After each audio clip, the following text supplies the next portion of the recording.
There is a lot that can be said about Harry Parker, a name at this point virtually synonymous with collegiate and national rowing. In almost any book you'll read about rowing or even coaching, you'll hear Harry Parker's name mentioned. In rowing, Harry Parker is a household name and will always be remembered as one of the greatest and most influential coaches in the sport's history.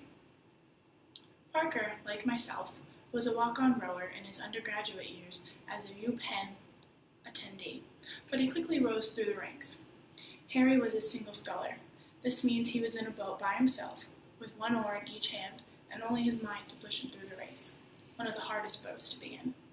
Parker went on to win back-to-back U.S. rowing championships in the category single scull, 1959 and 1960, and continued his victories with a championship at the Pan Am Games and a fifth-place finish in the Olympics in Rome in 1960.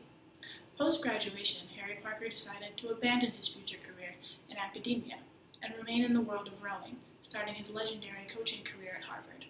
His story starts when he was unexpectedly bumped from freshman coach to interim head coach. In this first year, he went on to lead an underdog men's 8 to win the annual Harvard-Yale Regatta, a huge rivalry in collegiate rowing, by a before-then unheard-of margin of 8 boat lengths.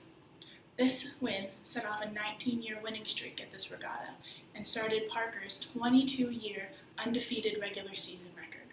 In my opinion, one of the most memorable and significant things that Harry Parker took on while coaching was the first U.S. women's national team that went on to win Olympic medals. In doing this, Harry Parker put his entire rowing career at risk. No other coach was willing to entertain the idea of women rowing at the same level as men. Harry, too, had his doubts that women couldn't train as hard or as intense as the men, but those doubts didn't last long. At this time, there was very little support for female athletes, and the Red Rose Crew, as they were later dubbed, led by Gail Peterson and Carrie Graves, paved the way for female rowers and female athletes to gain respect, recognition, and support. Their Women's 8, with Harry Parker at the helm, started the snowball for changing the public's opinion of women in athletics. While his records hold many victories, accompanied by hundreds of stories of underdogs rising to the top, these aren't the things that you hear people who knew him, his athletes, fellow coaches, talk about when they recall Parker.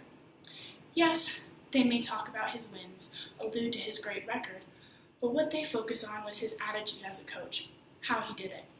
Parker's greatness lay in his ability to instill a great sense of determination and confidence in his athletes.